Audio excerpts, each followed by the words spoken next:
I'm delighted to be here in Abbeyleix this morning in the beautiful surrounds of the Abbeyleix Manor Hotel, and I want to thank Alex Kent and the Kent family for hosting us here today. It's a big week in Abbeyleix. They're in their first Laois Senior Hurling final since 1949. The town is awash with the yellow and blue flags and good luck signs and all that.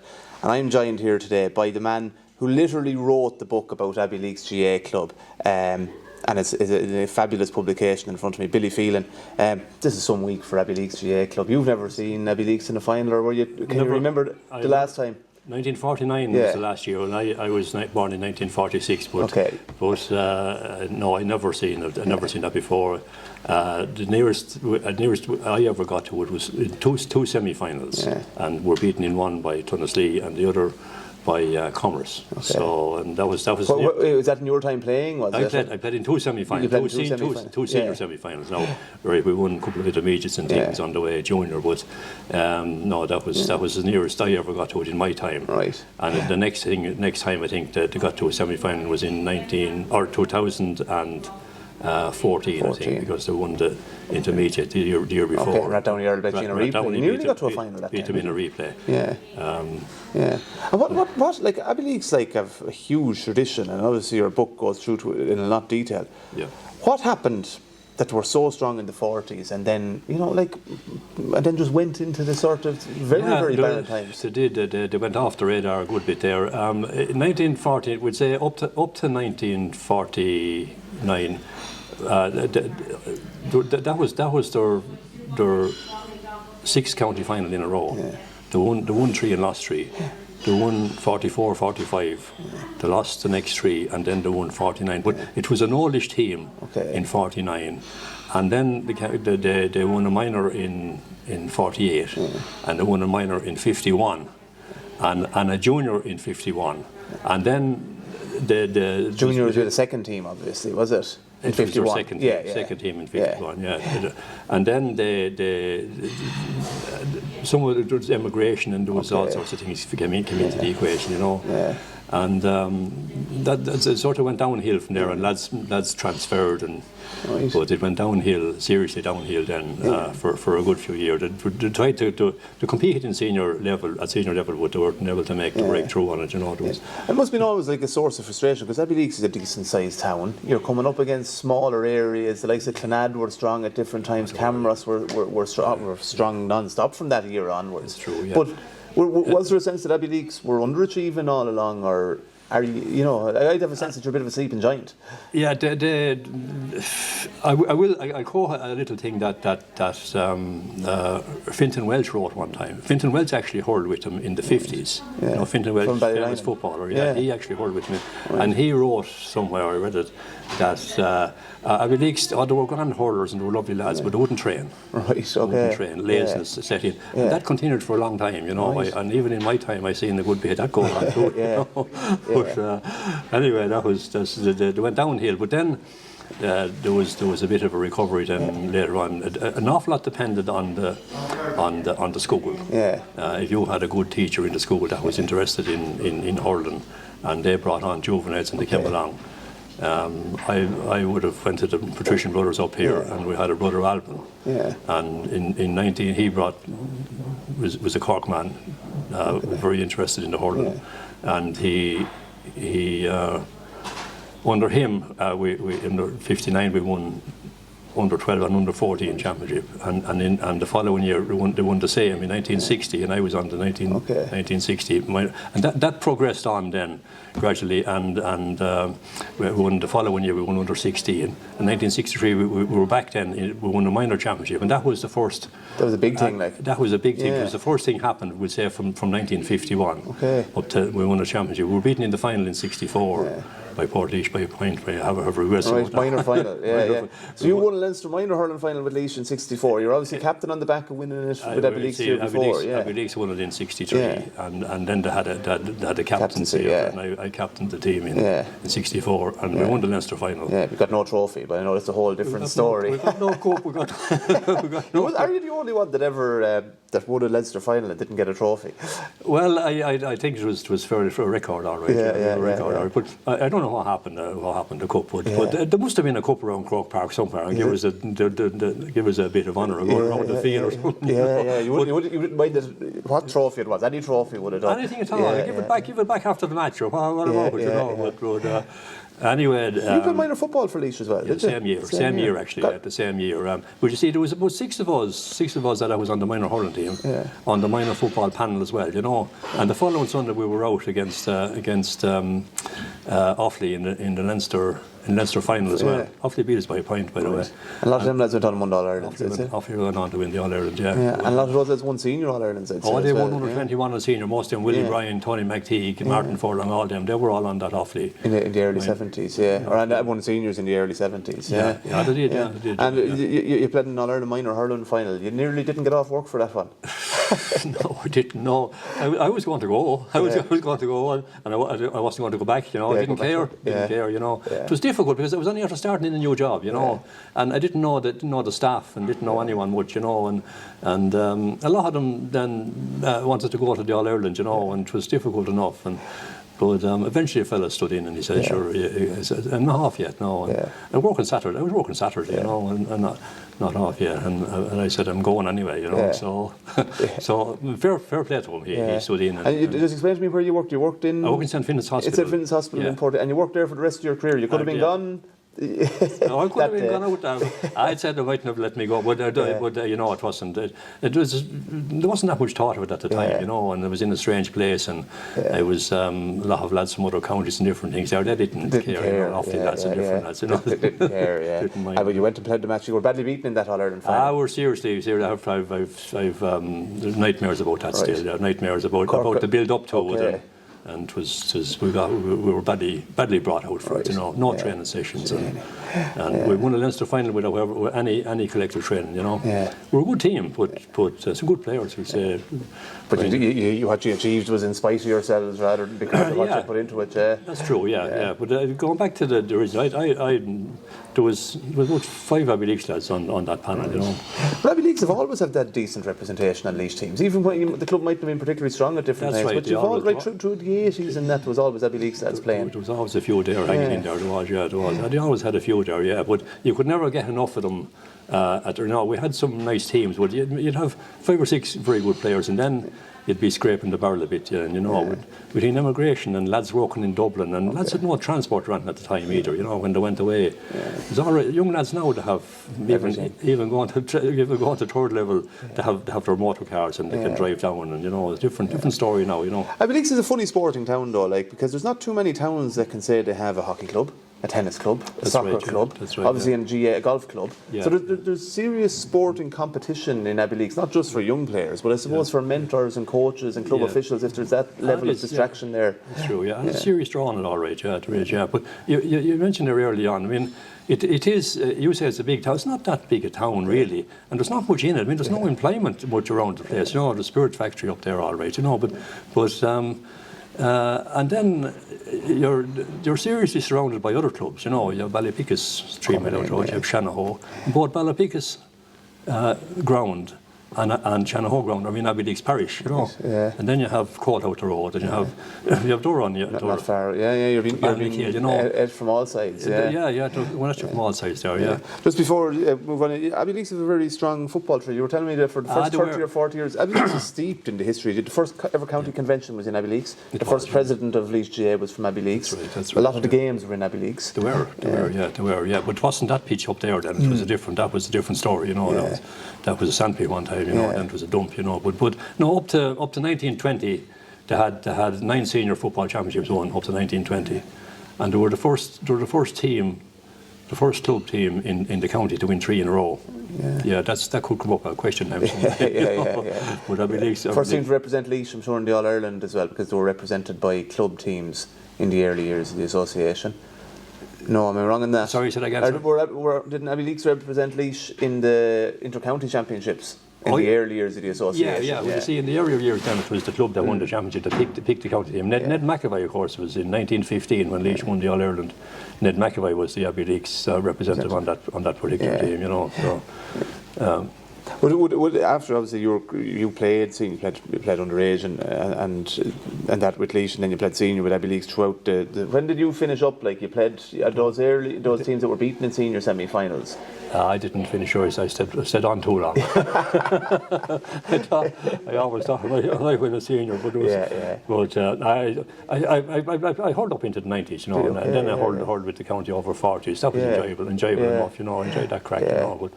But I even hurled actually on teams with my two sons from time to time. Right, I was hurled into goal, you know, making up a junior team. Well, you wouldn't be the only one that played beyond their sell-by date. No, I wouldn't. No, I always loved it. Loved the hurling, you know. And the book. Tell us a little bit about the book. Where did the idea for this come from? Or well, I tell you, the county board decided at one stage in 2010 or 2009 to launch a book to celebrate 125 years of Abbeyleix GAA, and Mick Carroll, local man here, was secretary of the county board here for a long time. Mick Carroll was on the committee at the time, and Mick Carroll came to me and he said, would I do a small history of the club? That was the idea of the 125 years. Each club would submit a small history of the.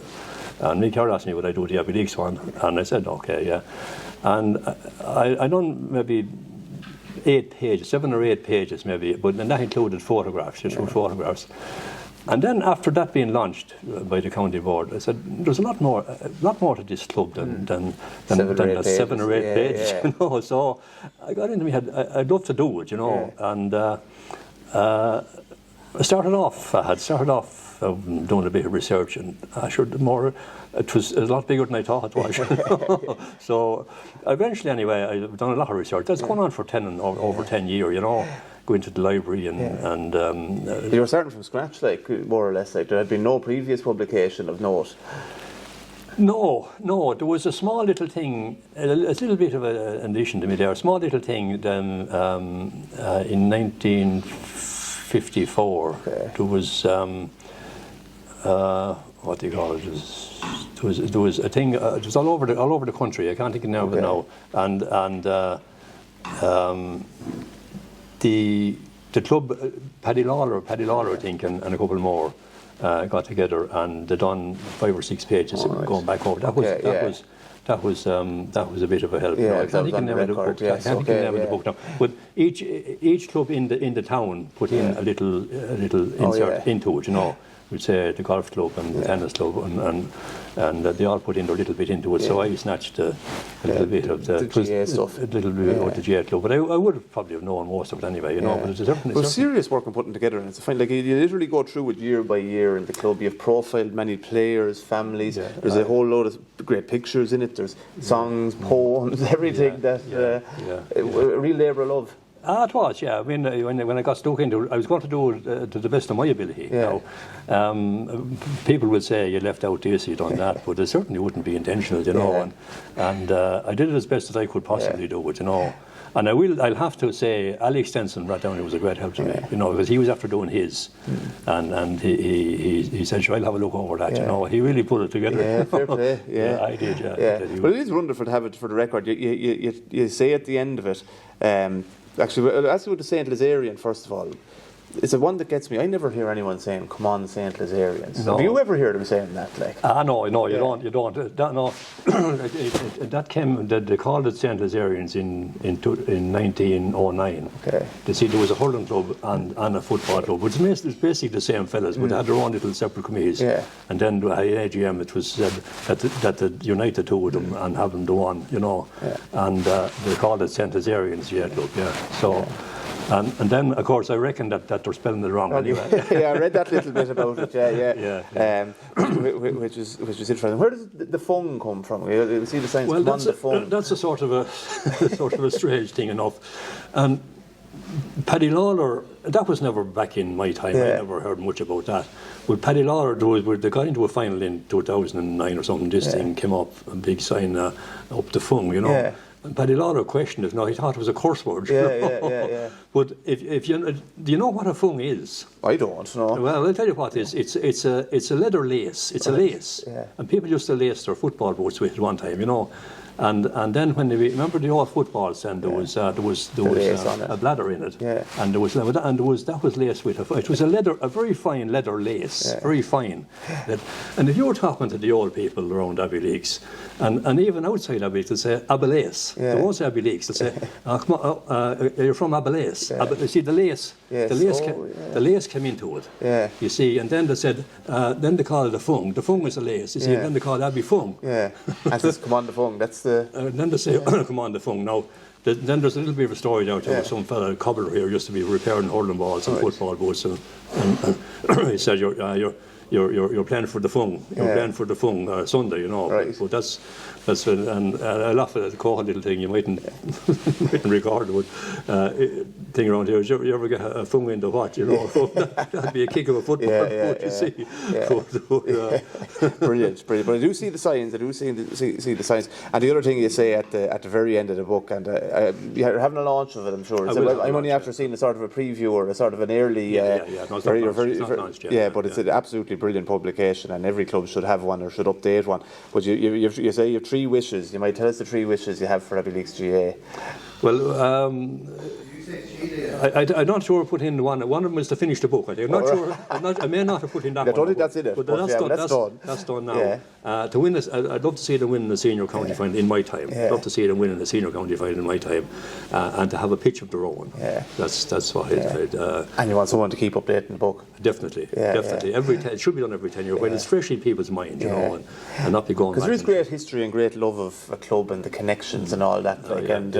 You don't want it lost. You must be getting great enjoyment out of this year's run. Like they're getting full value for it. Absolutely brilliant. Absolutely brilliant. As I really wasn't expecting them to make it that far as soon, to be honest with you, because I watched them coming up through. We'd say that we had Brother James here in Abbeyleix club. He was a great GAA man, but then he was more of a football man, you know. And then they kicked a good bit of football.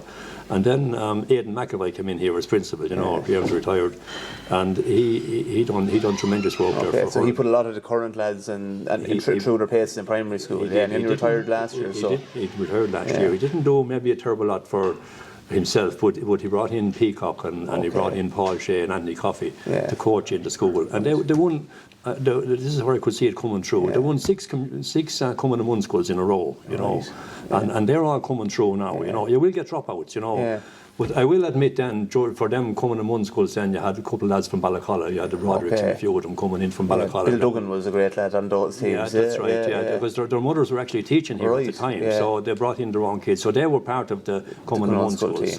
But them lads progressed on afterwards, and they won underage, under 14, and they won an All Ireland failing the Gael, you know, and under 16 minor, under 21, you know. So I could see it coming through, but I wasn't expecting it to happen as quick, because some of those lads are very young, you know. There's a young Coffey lad there now, cornerback, and he was a minor last year, you know. So so then you have Oisin Carroll and a few of them, be more experienced lads. You know? How was your heart watching the game against Rathdown Earl in the semi-final?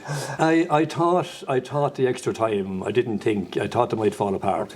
You know, I seen that happen before or not, but they're mentally they're brought out better now. You know, I think I didn't think they didn't. I told myself extra time. I said no, but to win anything, and even next if you need luck. You know, and they had a certain amount of luck against Rathdowney, in fairness to them. You know, they had a certain amount. We'll say they missed frees, maybe, you know, that they could have scored, and then we got a goal nearly off a puck out. There's great excitement when Roland gets the ball. He's one of the few goalkeepers you ever see where there's a buzz in the crowd the minute he gets it. He's good. He's a great addition to the club. Yeah, great addition to the club. But then again, I think he hit a few wides from puck outs too. Then again, he had a good win behind him. You know, there must be a great buzz this past 10 days or so. It was great. They were training last night over there in Portlaoise Underlight, you know, and I counted 40 people training, and I never seen that in my life. I used to be training down here with a senior team, and you'd have enough for maybe backs and forwards, and that'd be it, you know. The rest of them would be working in Dublin, and you know. It's great that there is such a buzz around the hurling team at the moment. Like you're in the minor final as well. Like that's some day for Abbeyleix. Oh yes, yeah. It's a big day for them, all right. Cameras aren't hard simple though. Like you're absolutely playing the top dogs, aren't you? Commerce will be favourites, and they have the experience and they have the tradition, the recent tradition there as well. You know, so it's difficult enough to come up, up like that. But they'll get. I think they'll get there. I'd love to see them getting there Sunday. I'd love to see them getting there Sunday. But I think they will get there anyway. I think they will. I think it will. I think your wish will come true, as you were hoping sooner rather than later. Well, look, Billy, I want to congratulate you on the book. We'll be doing pieces on Laois Today, and if you want extracts or anything like that, we'll do it. It's fabulous, and every club should have it. I want to wish you the very best of luck on Sunday. Enjoy it, because these are community occasions as much as club occasions, and it's going to be a huge Abbeyleix crowd in O'Moore Park. Billy Phelan, thanks very much for your time. Thanks very much. Thank you. We'll talk to you. Yeah.